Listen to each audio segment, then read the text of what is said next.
ଆଜିଠୁ ତାତିରୁ ମିଳିପାରେ ଆଶ୍ୱସ୍ତି।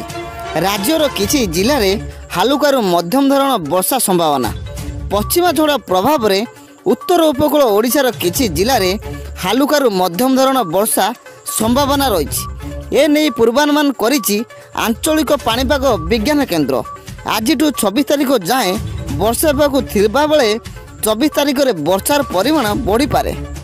ବିଶେଷ କରି କୋରାପୁଟ, ମୟୂରଭଞ୍ଜ, ଢେଙ୍କାନାଳ, ଖୋର୍ଦ୍ଧା, ବୌଦ୍ଧ, ଗଞ୍ଜାମ, କନ୍ଧମାଳ ଓ ପୁରୀରେ ବର୍ଷା ନେଇ ଆକଳନ କରିଛି ପାଣିପାଗ ବିଜ୍ଞାନ କେନ୍ଦ୍ର। ଅନ୍ୟପଟରେ ଆସନ୍ତା 24 ଘଣ୍ଟା ପର୍ଯ୍ୟନ୍ତ ଆହୁରି ବଢ଼ିବ ତାତି।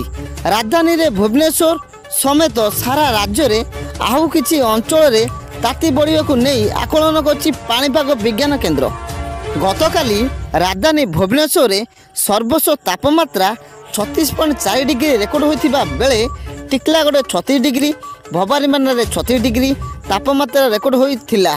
15ଟି ସହରରେ ତାପମାତ୍ରା 35 ଡିଗ୍ରୀ ଉପରେ ରହିଛି।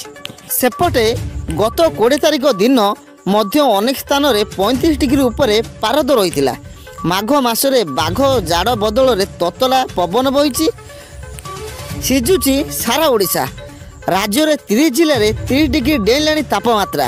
ଏବେଠୁ ଆଉଟ୍ ପାଉଟ୍ ହୋଇଲେଣି ଲୋକେ। ଧନ୍ୟବାଦ। ଭିଡ଼ିଓ ଆଜି ପାଇଁ ଏତିକି।